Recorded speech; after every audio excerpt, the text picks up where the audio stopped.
So, do you want to say your name? Well, my name is Philomena Dempsey, and this is the story of my life, 87 years of it, sometimes happy, sometimes sad, but that's life. Started off, I was born in Dundalk, County Louth, the 24th of April 1934, a long time ago. My father was a guard in the town, the guard, the Chicana, and my mother was there looking after. I had two sisters at that stage, Maureen, Chris and myself. So after I was born, about a year and a half later, unfortunately, my poor mother had another baby and she died in childbirth, and the baby died. So that left the three little orphan Annies with their father, who brought us back to Castlebar. He was transferred. Am I talking too fast? No, perfect. He was transferred as a guard back to Castlebar, County Mayo, so he would be probably nearer our relatives. I was only small then, I wasn't even in school, but I remember being sent up there just to be cared for to the school, and the nun put me under the table where she was sitting teaching, and she used to give me biscuits to keep me quiet, because I wasn't really in the class, but she would mind me, you know. But we had a nice house at the top of a hill in the town, and we had a wonderful childhood, running wild through the fields and playing, and nobody controlled us. We just had a great time. There was only the three of us, and we had neighbours that we used to play with.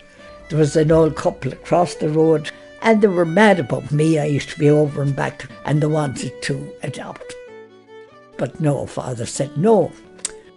So between all, we managed to survive, and it got to a stage when I was about 4 or 5, my father decided that he would marry again, because he couldn't really manage on his own, because at that stage he was drinking and he had to hold down his job. So he had some kind of a marriage of arrangement with this nice woman who became our stepmother. Lal, we used to call her. Now I'm only surmising, but I think her aunt, who was an old devil of a woman, a horrible woman, she owned a shop. And she was like something out of Dickens. Ma Hayes, they used to call her. She had an old shop. She used to sell everything, but it was all open in bags, flour, sugar, tea, everything was on the floor, and you just got a scoop and measured it into the bag, and away you went. And she sold milk. She had a big churn of milk inside the door. Big, tall, what would you call it? Container of milk. And somebody would come along with their little tin. This is how they did it. You didn't go to the supermarket and pick up your can. Come along with a little can, and she'd measure out the milk into the tin. And then she'd walk away. She was a big, heavy woman with an apron tied across her. She'd walk away then and give a big snot onto the floor, anywhere, didn't matter. Never wash her hands or anything after dishing out milk, and wipe it on the uniform, on the apron, carry on back to the shop, where she spent all day raking in money because she was miserable, tight, a horrible woman really. And her husband, God love him, he just sat in the corner, in the kitchen, all dressed up. Every day he'd come down, all dressed up, with a brown suit and a little dicky bow. I think he worked at the bank at some stage, and he thought he was still there. But he was very precise, very nice, would never say anything nasty to you like she would. Anyway, I'll come back to her later on.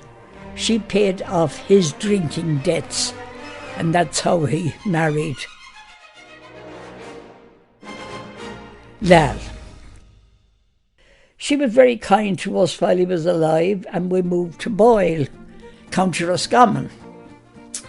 We lived there in a house beside the barracks, and there was a big square, and there were 3 houses for the guards on that square. We were the first one, and they were all full of kids, and of course we had a great time. There was one family there, the sergeant. They had about 10 kids in the family, so we used to have a wild time playing with those kids down in their house.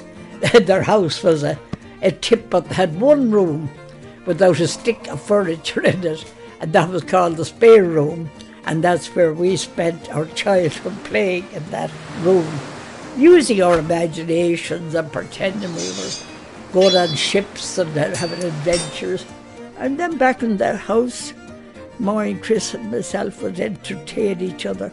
We'd sit around the fire in the evening with the songbook, and we'd sing songs. And it'd be my turn, and then it'd be Chris's turn, and then Maureen's turn. And it was a bay window, and you could pull across the curtains, and that was the little stage. And we put on shows in there, Red Riding Hood and that.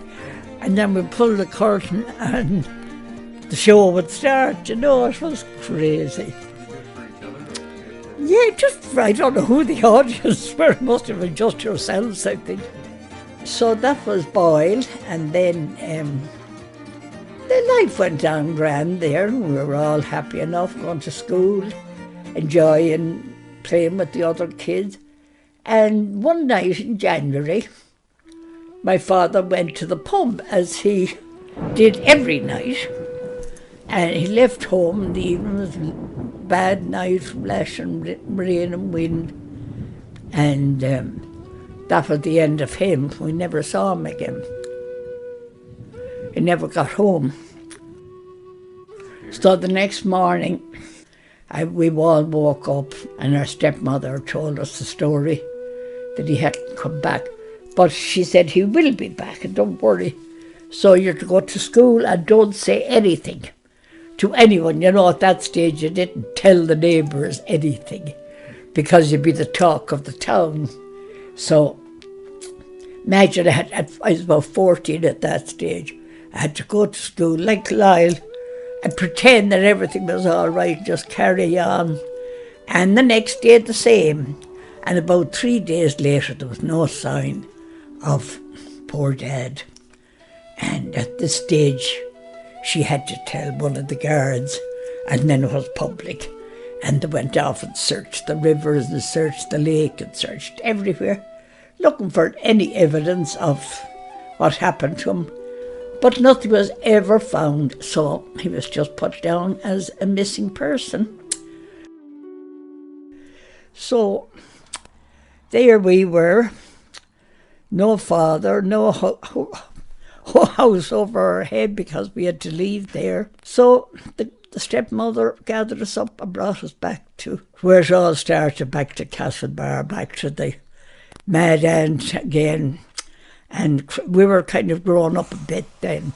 Maureen had gone to Dublin, got a job in the civil service, and so she was okay, but there was Chris and myself. So the two of us, and at this stage we did hate each other. You know, we fought day and night. Even in the bed at night, we'd fight whose side of the bed to lie on, you know. And we'd get up in the middle of the night, draw a line down the middle of the bed. Now that's your side, Miss Chris, and that's your side, Miss Phil, and you daren't put your toe over that line. She could lash out with her tongue, sarcastic, you know, to me, and I had no way of answering her back. You know, I was too stupid. So I remember one day I just picked up a clock and threw it at her in pure temper rage. And she never forgot that to her dying day. But anyway, we survived that. She left, got a job at the post office somewhere. And then I was there on my own. And Maureen, my sister in Dublin, by sheer fluke, she heard of a woman from Leitrim living in Leamington Spa in England. And she was a nurse. And she was looking for a nanny to look after her 3 little kids. So that was the job for me. Maureen decided that'd be great for Phil, get her out, give her a job. So I was only about 16 at that stage. I headed for Dublin, the big adventure, and she togged me out. All her money went to buying me a new coat, hat, gloves, shoes, the whole lot, and left me on the train at Westland Row to go out to Dunleary and get the boat from there. No flying in those days. So that was the first part of the adventure. Imagine, now I'm running out of steam, so I think I'll nearly come to an end. And we'll try and make some shape out of that, you know, because I've jumbled it up a bit. There's lots I could have put in and lots I left out. I should have spoken more about my childhood, but I got it so long ago. It's hard to remember. Yeah, we'll sort it out, love, and make some sense of it. That's a monstrosity of a yoke, isn't it? I keep thinking you're taking a picture.